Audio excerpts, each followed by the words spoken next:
Everyone in the online section got 100%. Actually, I shouldn't say that. I was recording. Not true. But you guys did do better than this class. So. Well, I think we still have a pretty high average, so I think we're fine. Yeah. Okay. So we're gonna learn about the self. Okay. So how we all have a self-concept. We all have information about ourselves. How do we access that information? How do we reflect upon who we are? How does that differ across genders? How does that differ across cultures? What are different ways in which we see ourselves? How do we infer our own attitudes? And how do we infer our own emotions? Okay. So, yeah, okay. You guys want to do this? Or do you want to skip it?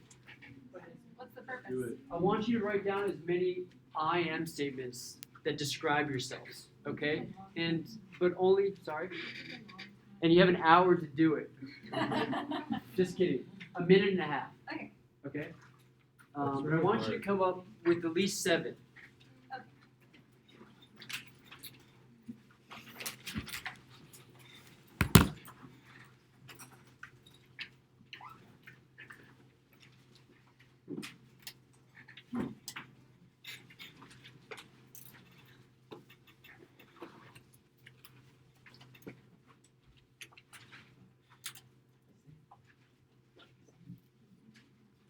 How's it going?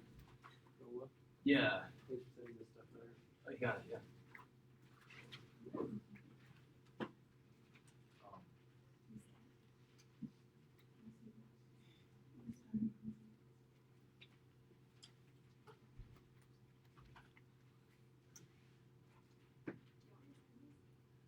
Oh, you want extra credit for my class? I'll take it. Go ahead. Go ahead.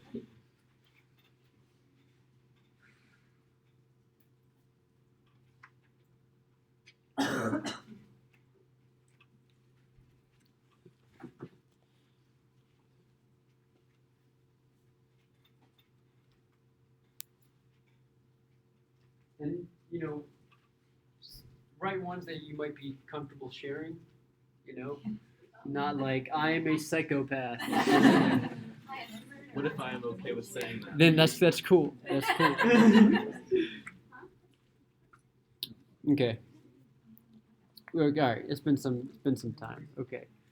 Okay. Who? All right. Is anyone here like a senior?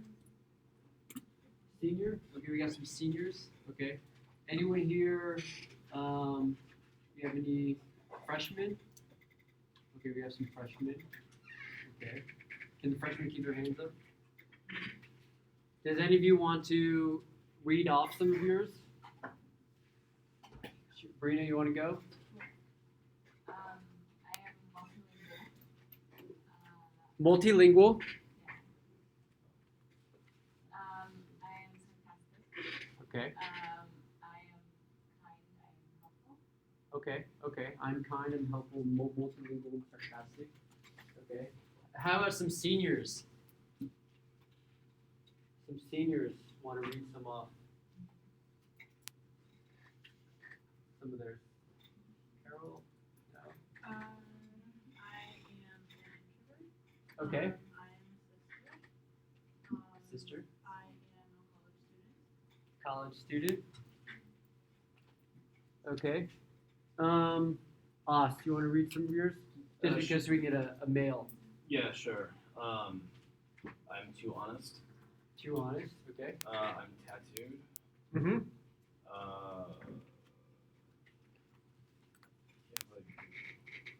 Can't the rest is that loud. Yeah.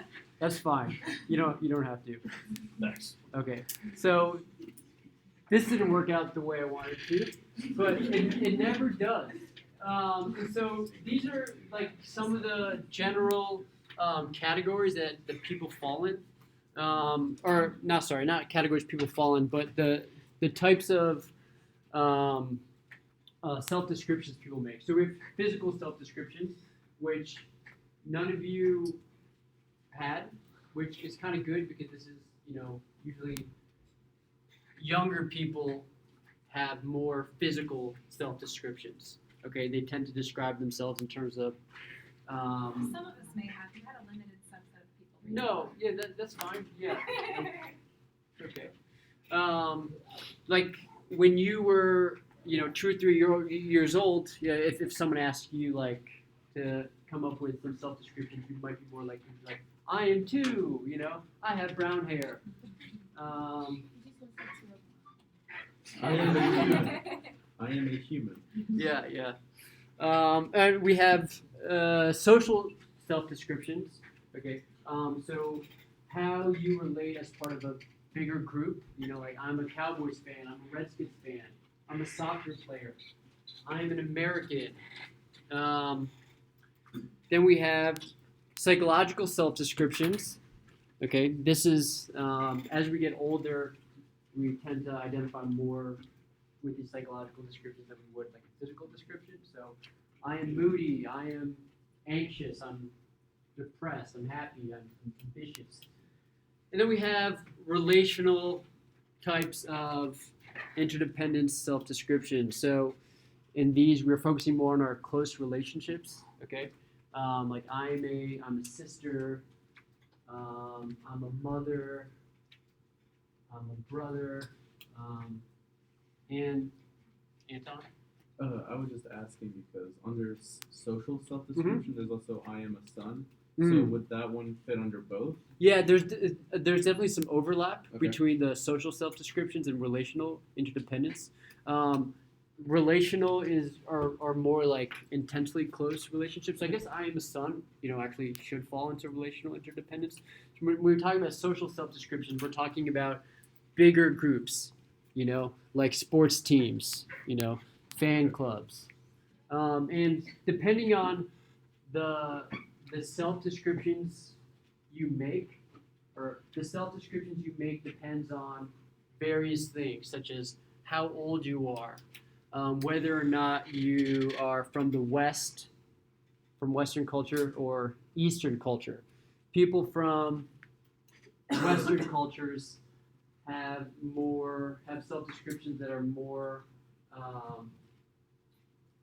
independent.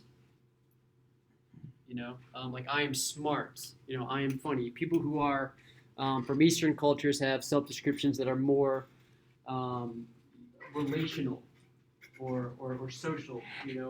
Like how do you compare as part of a group?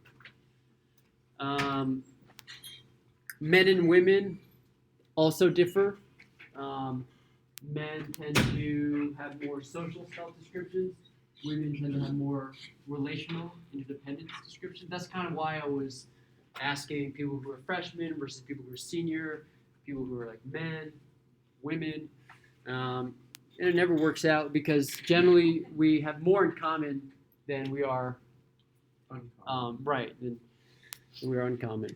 And so all these are getting at our self concepts that we have, which can kind of be thought of as a schema, like a schema that we have for ourselves. The set of beliefs that we have about our own personal attributes. Okay? And everything that you wrote down on the paper when I asked you to write down I am statements are part of your self concept. Okay?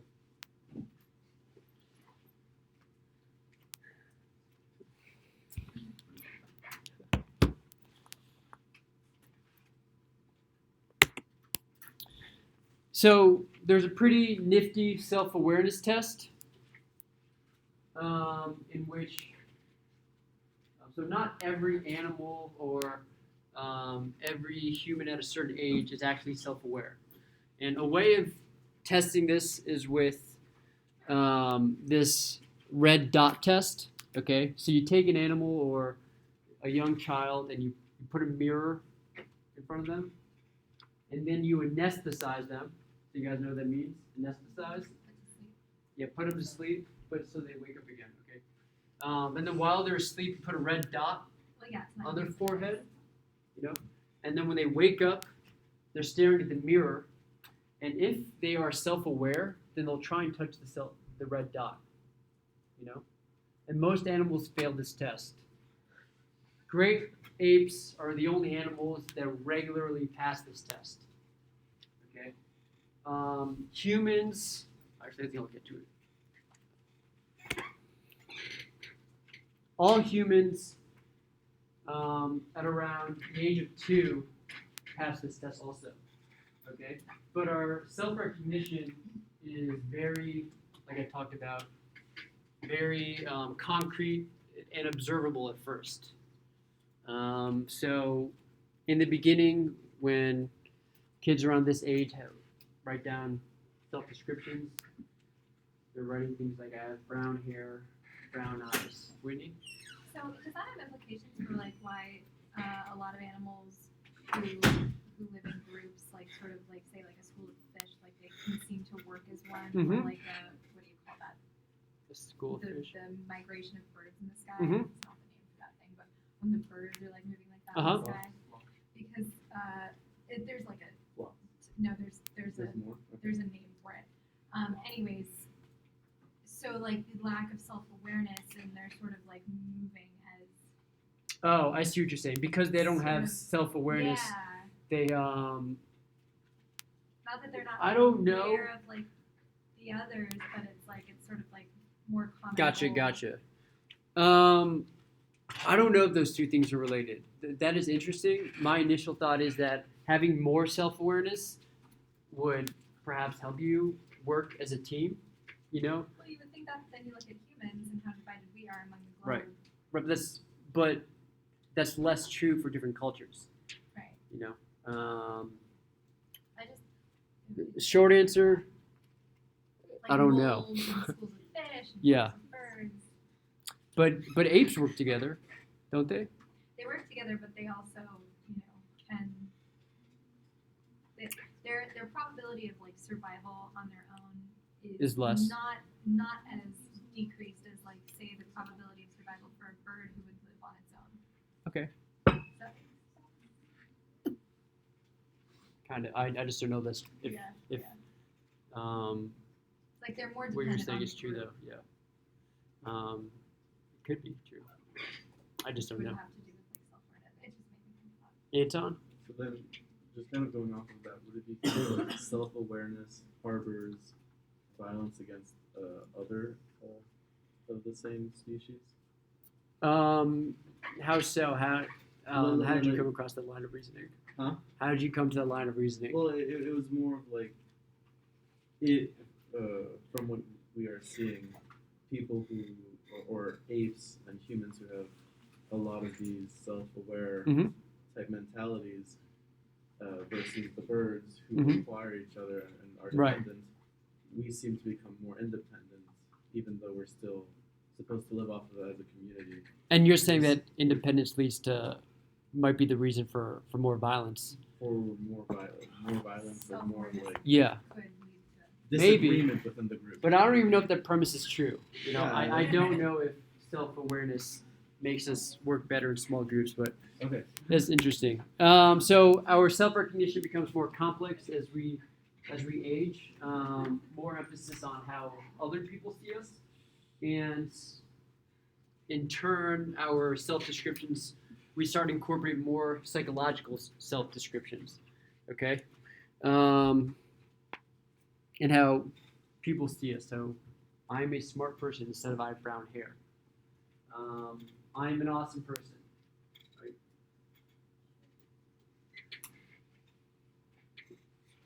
I like the touch on the glasses there. Thank you. That took me 12 hours to figure out. I also talked about cultural differences. Okay, so people from Western cultures often have an independent view of themselves. So we define ourselves in terms of our own internal thoughts. You know, you may be more apt to think of yourself as smart, tall, happy, whereas people from Eastern cultures have an interdependent view of themselves, and they might think of themselves in terms of the relationships they have with other people. I am a brother. I am a sister. I am cooperative. Okay. And in these cultures, uniqueness and independence can be frowned upon. And obviously, this isn't true for everyone. Okay, it depends individually, but the research does show that these differences across cultures exist, at least to some extent. Okay, and so this is reflected in sayings from different cultures. So in American culture, we might hear, the squeaky wheel gets the grease. But in Japan, the nail that stands out gets pounded down. Okay? And like I said, yeah, that would hurt. Asian cultures, I am statements reflect, refer to your standing in social groups, family, religious groups. Western cultures, more self-reference. Okay, but it doesn't mean that every person fits this mold.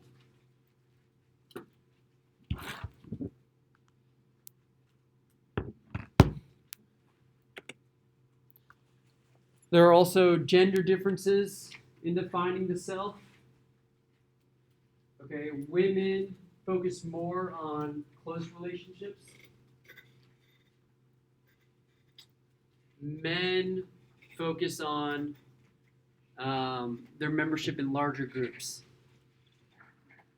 Okay, so a female might be more likely to have a self-description of I am a sister, whereas a male might have a self-description that says I'm a Redskins fan.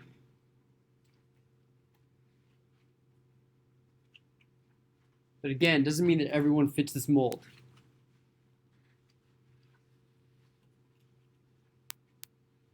Okay, are we good so far? Good? Any questions? Where's the extra credit? Where'd the extra credit go? Okay.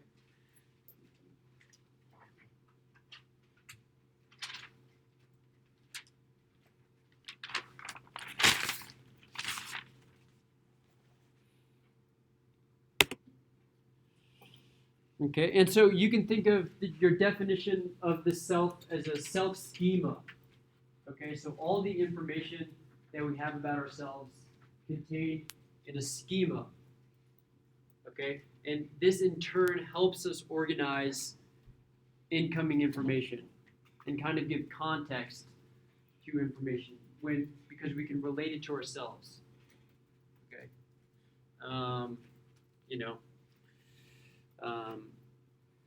an example of this is the cocktail party effect. Okay, right? When someone mentions your name, you're way more likely to hear it, even if you're in a busy conversation with a lot of distractions around.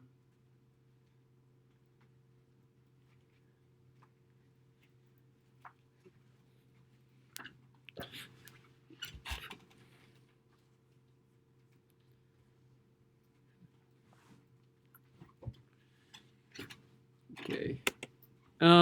And so specifically, the self-reference effect is the tendency to remember information better if it relates to ourselves. Okay, so this is related to self-concept being a self-schema.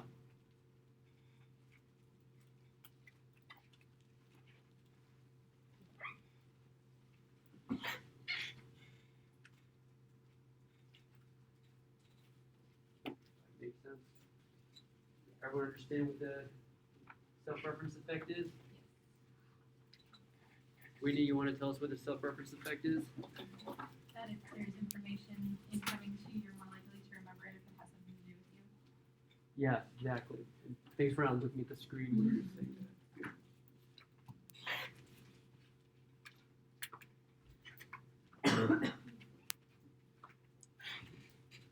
There's actually an episode on a podcast called Hidden Brain this morning that tangents off of that, talking to the I forget what active avoidance of like possibility of negative information about yourself because the Seems like a lot of effort. yeah I'd constantly be like an active avoidance. yeah You know. and we are. I'm in active avoidance right now. It was really interesting. It's a podcast called In No, I know about Hidden Brain. They came to Mason. I Did was they? on an episode that they recorded. I don't know if that episode will end up being aired. When did they You come? know, a couple weeks ago, one of the that's grads awesome. they were looking at the research of one of the I grad love students, Shankar. and I was like, yeah, I met him. Yeah. That's so cool. He I'm asked such a huge me. fan of this He asked me. podcast. He was like introduce myself in front of the microphone, and I had like this perfect, like 5-second Script. blurb. Yeah, like PhD student in the psychology program in the social robotics lab. I work with so and so, and he was like, "Sorry, I didn't catch that. Can you go again?" And then I was like a stuttering mess the second time. You know? He picked Um, He said he will let us know if it ends up airing. It was my You know what it friend's. was about? Yeah, my friend is doing brain stimulation research. They stimulate the brain and then like monitor your performance on working memory tasks. And I was the guinea pig in the experiments, so it wasn't actually any of my research. I was just I love the way they explain the concepts. It's just very clear to like the common person. So where do we get self-knowledge from? Okay.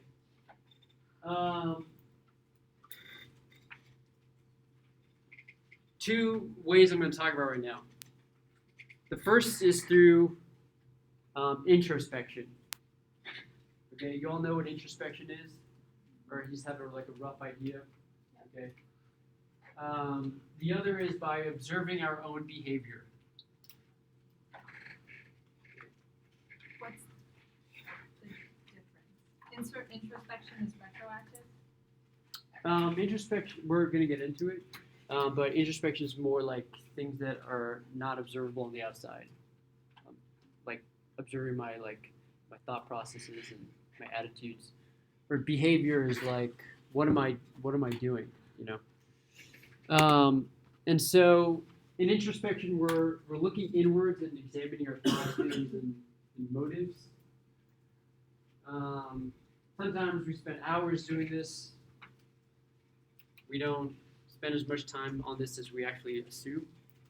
Some people are more introspective than others. Some people are just so introspective that it's annoying. And some people just are not introspective, are so unintrospective. They're just like roaring through people's lives like a tornado and never thinking twice about the things they've done. But not all non-introspective people are bad. I didn't mean to say like that. And so the point of this is a way in which we develop a self-concept. Okay, when I was asking you to write the I am statements, you were being introspective. You were examining your thoughts and feelings and using it to come up with self-descriptions. That was one way in which helped you develop the self-concept. Okay. Self-awareness is more general. Aspects of it involve introspection, but being self-aware in general is thinking about any aspect of ourselves. Okay. And so things trigger self-awareness. Okay. Right now I'm teaching in front of a class. I'm pretty self-aware. Standing in front of a mirror makes you self-aware. Seeing a picture of yourself on Facebook makes you self-aware. Okay, so it's broader than introspection. Okay, it's anything that makes us think about ourselves in any way. But something interesting happens when we become self-aware. Okay, we, in a way, turn a spotlight of consciousness at ourselves and we compare our current behavior to our internal values.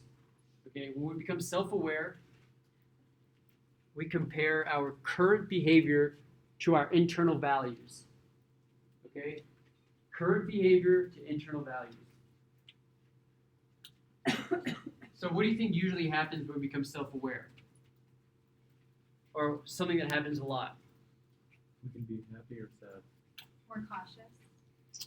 Yeah, kind of what I was going to say. In general, it kind of makes us feel uncomfortable. Okay? So look at this example. Oh man, this is real small. Okay, so in this first one, you guys can see my cursor here. Okay, he's coming across a self-focusing cue. Okay, like a mirror, and the mirror creates a state of self-awareness. Okay, so then you compare your current thoughts or behavior to your internal standards, and you wonder, like, do they match? Okay. And if so, everything's fine. But if not, for example, if I'm trying to lose weight, okay, and then I look in the mirror and I think, man, I look kind of chubby, but internally I want to feel I want to be skinny, but I'm looking at myself and I feel chubby, then it makes me feel uncomfortable. Okay, so and then we go into the state where we try and change our behavior so it matches our internal value. Or if we can't do that, then we try and flee from that discomfort. Okay, and there are different ways to flee from the discomfort depending on how uncomfortable you are. Drugs and alcohol is one. Anton? Could you also change your internal value to match our behavior? Yes, Okay. you can. Okay. Yeah, that's something you can do too. That Yeah. has, like, would not have to do with like maintaining your Yes, self-esteem. yes. So remember when I said that those two concepts shape most of the things you're going to learn? Okay. Does this self-awareness concept make sense to you guys? Okay. So we become self-aware. We check to see if our internal standards match our observable behavior, and we either conclude that it does and we're okay, or we realize that something's off, it makes us uncomfortable, and we try and change. But sometimes, so I talked about some ways in which becoming self-aware can make us feel bad, but it can also be a good thing, okay? When do you think being self-aware can actually make us feel good? Like right after something happens, Jen? Like, can you give an example? Yeah, totally. So like, if you're at an interview and they're like, tell me about some qualities that are Mhm. important to you, and you can tell them all the good things, and you know you're confident that they're true, and that can help you get a job. So in that case, so this is like this guy, where he becomes self-aware and his internal standards does actually match the like how he perceives himself, like the spotlight on himself. Whitney? If they don't match, you can challenge those like negative behaviors and change them into positive ones. Totally. Yeah, totally. But I'm talking about something else. So imagine something happens, and then the spotlight gets turned on you, and because of that thing that happens, you actually feel great. You know? When you win a race or something. Yeah, when something good happens. Yes, that's what I'm getting at. I'm sorry. Was that I what was you thinking about like maybe like you're trying to lose weight and like you go to the gym and like Yeah. you see yourself like sweaty and like worked out in a mirror or something. Right, yeah. Yeah, so if you've actually met your internal standards. So in general, what I was getting at is that if you've just had a major success, focusing on yourself can be nice. Okay? So yeah, if you've just lost a lot of weight and then you catch yourself in the mirror, or you wait, I forgot what you said, but Just that, yeah, those accomplishments. right, yeah, like when I found out that I That embody those internal beliefs.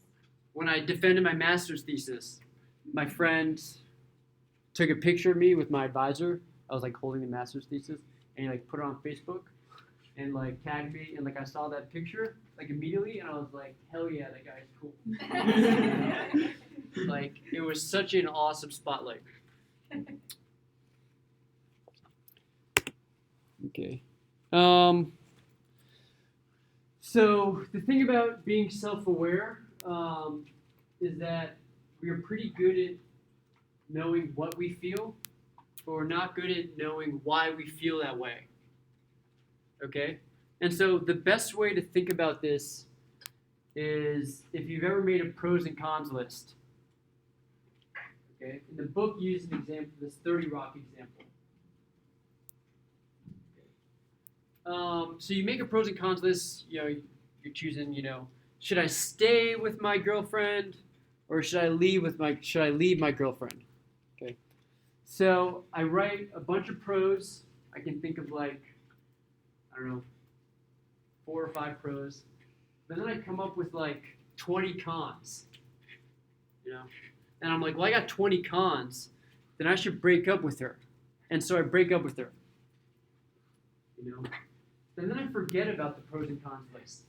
And the original feeling that I had before I ever came up with the pros and cons list of love, returns. And this is called reasons generated attitude change. Okay? And so what's happening when I'm making this pros and cons list is I'm coming up with reasons for why I should stay or reasons why I should leave. And I think that those are the real reasons for why I feel good or bad about the relationship.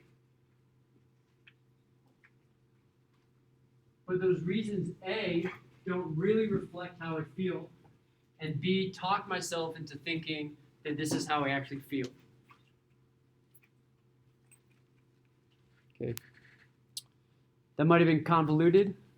Okay. Does everyone understand what a reasons generate attitude changes?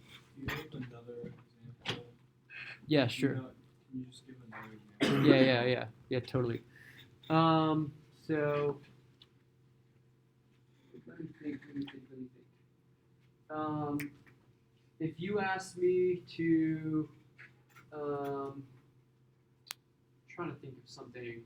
Okay, if you asked me about my sister, and you said, come up with 10 reasons why you hate your sister, or 10 things about your sister that you don't like, and I'm like, well, I like my sister, but I guess I could come up with 10 things I don't like about her, sometimes she chews with her mouth open, sometimes she makes me feel like I'm a little immature, and so I come up with 10, like none of them are really a big deal, but by the end of those 10, I actually start to think that I don't like my sister, but not. Oh, sorry. I was just gonna ask, is that like self-fulfilling prophecy? So that's like the availability heuristic, actually. Self-fulfilling prophecy is when I act upon a belief that I have, and that in turn makes that belief come true. Okay? The problem with this is,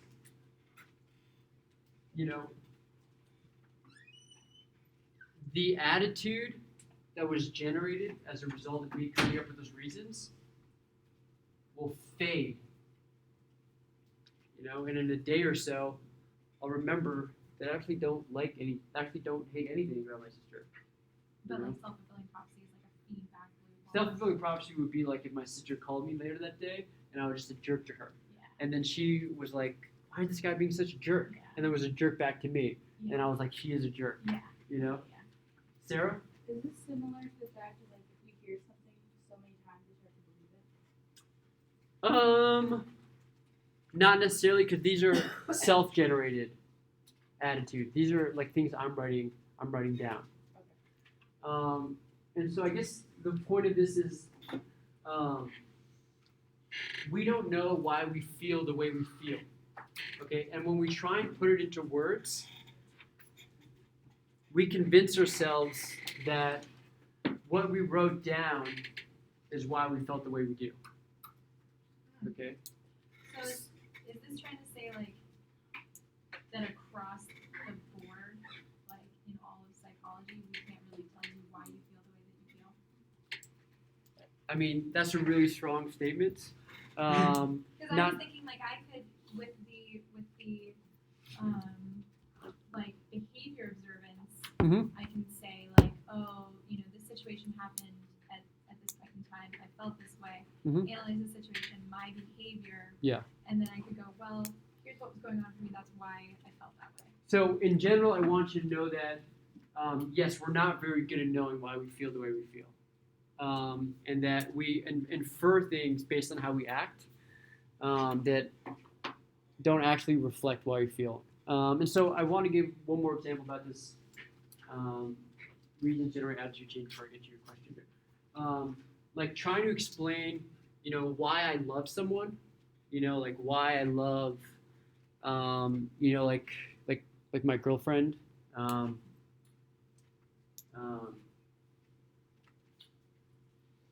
Like I might have a strong feeling about her, but if I try and put that into words, I might be wrong. Like I could tell you, oh well, by the way, like I don't have a girlfriend, so thinking about my ex-girlfriend. But like you could list off Oh. like Well, that's not gonna be good. You could like list off characteristics. You could say like she makes me feel this way. She has X, Y, and Z quality. But that doesn't mean. But I don't actually know if that's true. You know what I mean? Like Sure, yeah. sure.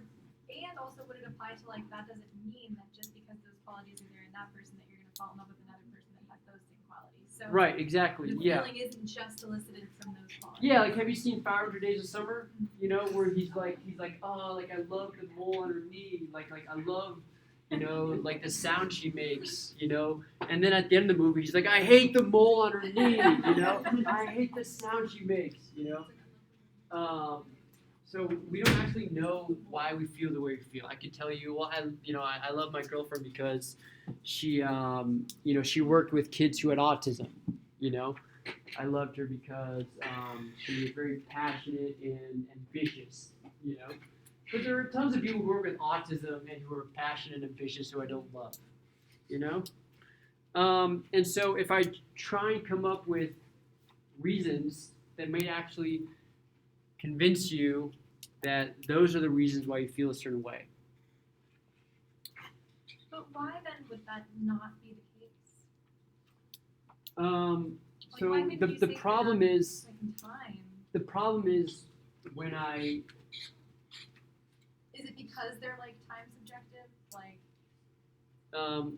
so the problem is if I'm doing a pros and cons list and I'm trying to think like should I stay or leave a job, you know, and I come up with a bunch of cons, you know, and then I leave that job based on those cons.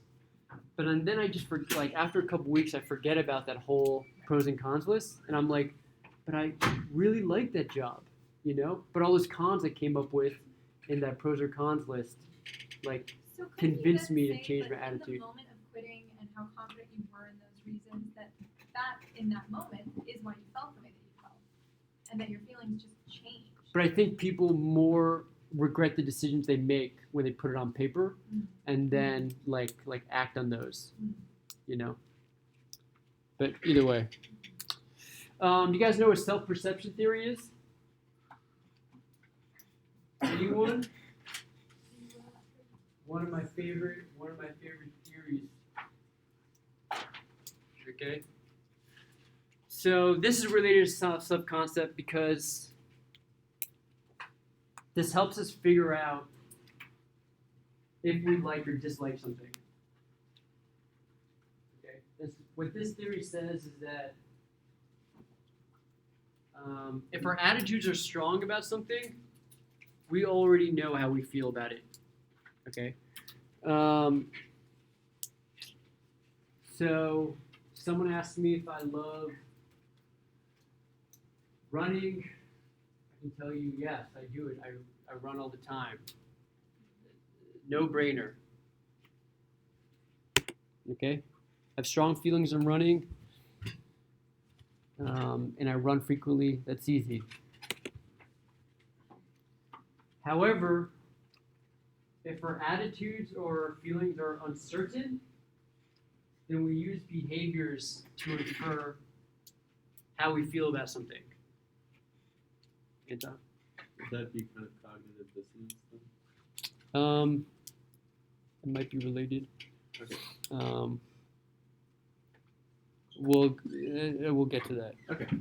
What was the definition again? Of this? The theory? Oh, we're still, I'm still building it up. Okay. Yeah. Okay. Okay. So imagine someone asks you what your preferred genre of music is. Okay. You don't know. You play a lot of video games that have classical music scores in the background, and so you infer, well, I listen to a lot of classical music. I guess I like classical music. Okay? But this would only work if you were ambiguous about your taste of music to begin with. Most of us are not actually ambiguous about our music, we just know. Okay? So what happened in this situation? We didn't have a strong attitude about what our favorite music was, so we inferred it from our behaviors. Okay? If someone asks me what my favorite music is, I might think, well, I listen to DC 101 a lot, so I probably like rock and grunge music. Okay? And so this is your definition, Whitney. When our attitudes and feelings are uncertain or ambiguous, we infer them by observing our behavior and the situation in which it occurs. Okay, and this is related to cognitive dissonance if you think about self-justification and fraternities, right? You change your attitudes after you observe your behavior. So, like, well, why did I go through all that hazing? You know, it must have been because I love that frat. You know, it's really just one way to think about it.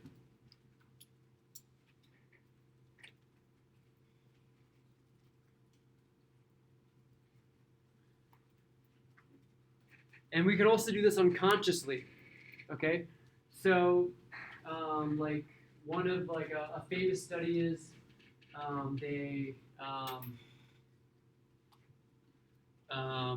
they had people either hold pens in their mouths like this, yeah, or like this, you know, like in their upper lip, right? So it looks like you're making a frown face, you know, versus a smile, right? And then you have them rate how happy or sad they feel, right? People who have the pens in their mouth like this see themselves as happier than the people who have it between their upper lip and their nose, right?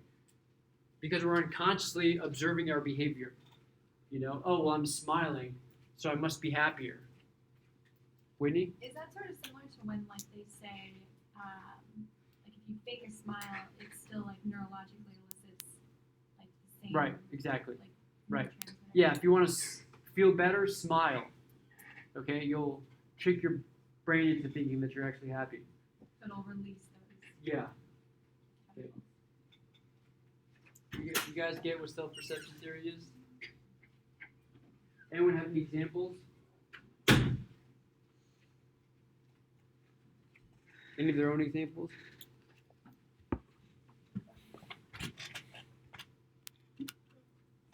Kiara? I guess, like an example, maybe I could be totally wrong. So it could be that like you're not sure if you like a class or not, but like you're doing well on it, like you're not failing, so it's like you think that you like it because of that. Maybe. That's a little bit different, right? Because you're basing it on how well you're doing. You know, like imagine that you signed up for a course because all the courses you wanted to take were filled up. You know, so you just took it. And you know, imagine it was like a philosophy class. You know, 2 years later, someone asks you, you know, how do you feel about philosophy? You're like, oh, I love philosophy. I took philosophy, because you're observing your past behavior. You took a philosophy class, and that's making you think that you like it.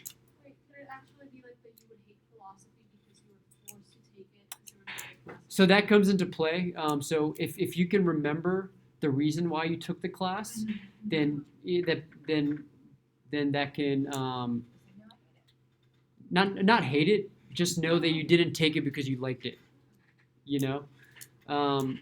So that is a factor. Yeah. Like whether or not you understand that you're forced to do something or not. So like does that so like when you're talking about like the fraternity Mhm. hazing, like how would that apply there? Yeah. Like So. you signed up for it, but then like the hazing, of course, it's like sort of forced. So that is a little bit different than this theory. Okay, so think about self-justification in terms of trying to maintain self-esteem. Like, oh, like I didn't like you don't want to think that you went through all that hazing because you were like an idiot who couldn't say How no would to this someone. theory apply there? Like, would you say like, oh yeah, I didn't mind the hazing if you got like, say So- if you got into the fraternity or So I think this the way it would apply here is that you are observing your behavior, which in this case is like being hazed, and like you see that you are taking part in these like fraternity activities, right? And so that triggers the thought of, oh, well, I did this because I like my fraternity, Oh, but this is like the specification is that the feelings have to be uncertain and ambiguous to begin with. Mm-hmm. Okay, so yeah, that example would necessarily be the best. So, okay, so how does motivation play in? Okay, so before we get into this, there are two types of motivation that you guys want you to know about: intrinsic motivation and extrinsic motivation. You guys know what this is, right? Intrinsic motivation is when we engage in activity because we actually find it interesting, okay, and not because of like external rewards or anything. So if you guys have any hobbies like basketball or writing or reading, these we do them because we like them, not because of some kind of external reward. Okay. Extrinsic motivation is when we do something because of external reasons. So perhaps you are,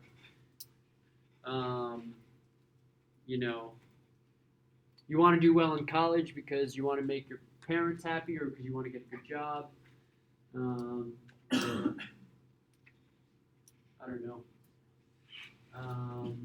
You work hard at your job not because you're passionate about it, but because you're getting paid to do it. Okay. If you're doing something because of a reward and not because you find it interesting, then that's intrinsic motivation that's driving your behavior. Okay, so I just want you to know the difference between these two. Can they overlap? Like, Yeah, totally. I mean, what might be extrinsic motivation to someone might be intrinsic motivation to another person. or like what I'm saying is like say like a football player who's going for the Super Bowl. You mean like this example? Oh. You mean like this one? Right. So in this example, the point I was gonna actually skip the slide because of the overlap you're talking about. So according to motivation theory, a college player would have more, would try harder because they're not getting paid, whereas a pro player would have less intrinsic motivation and more extrinsic motivation because they're getting paid. Because they're getting paid. Now, I mean, I'm sure pro players also have intrinsic motivation, but this is just one example.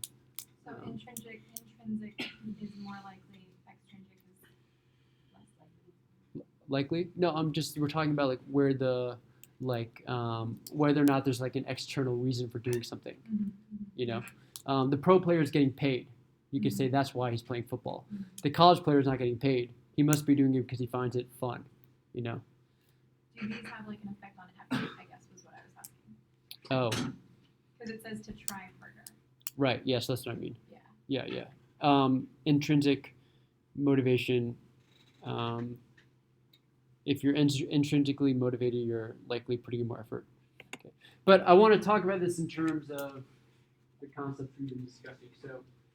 So here's a motivation example. They had this earning by learning. What do you call it? Activity or program.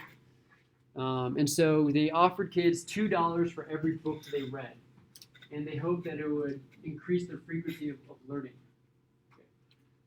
The problem is that it taught kids that reading was something you do to earn money. Okay, and it had a big long-term effect, big negative effects on long-term motivation.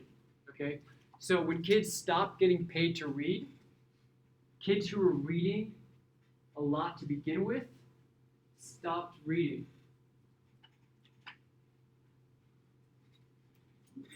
Okay, you get what I'm saying?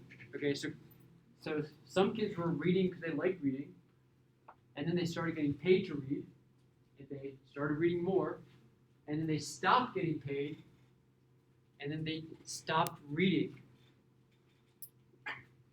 Sarah?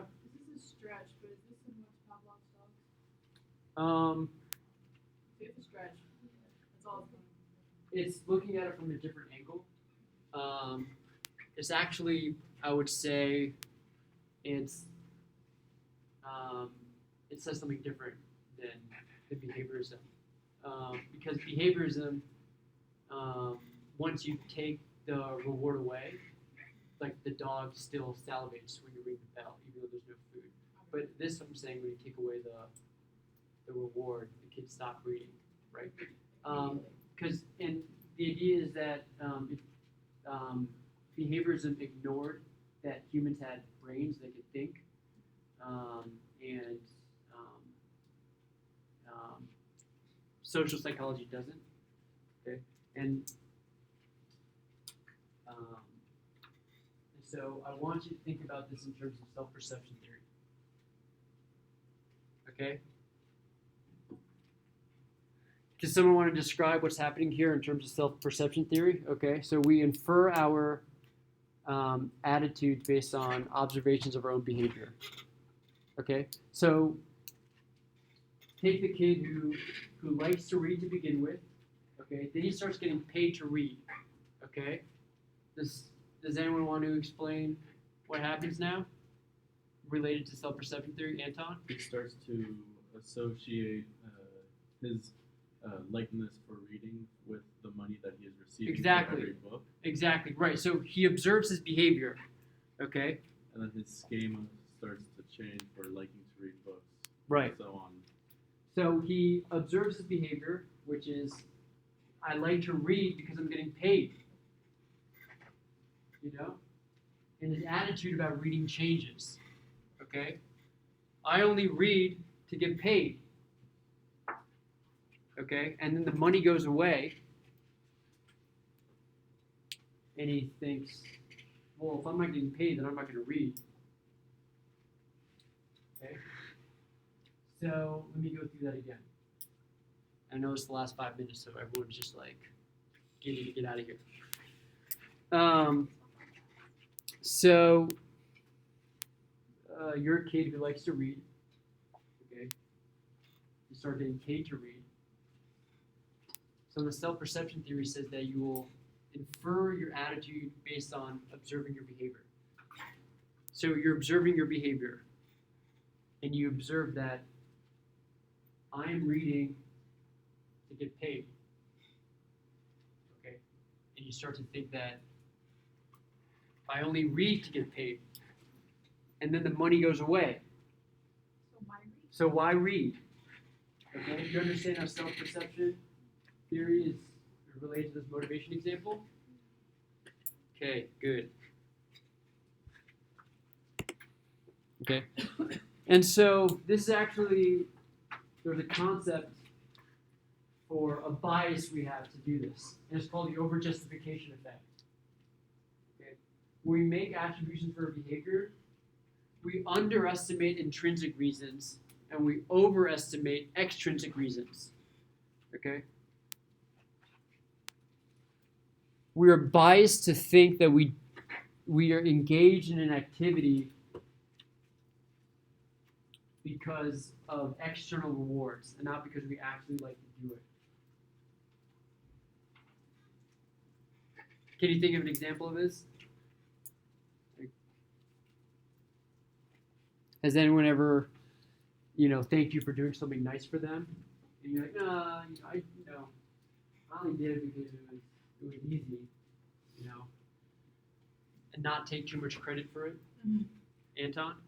So would an example be you start playing a game because you find it fun, but as you continue playing the game, you find the competitive mode, and as you increase your rank in there, it starts becoming like a challenge for you to get higher up, an extrinsic motivation.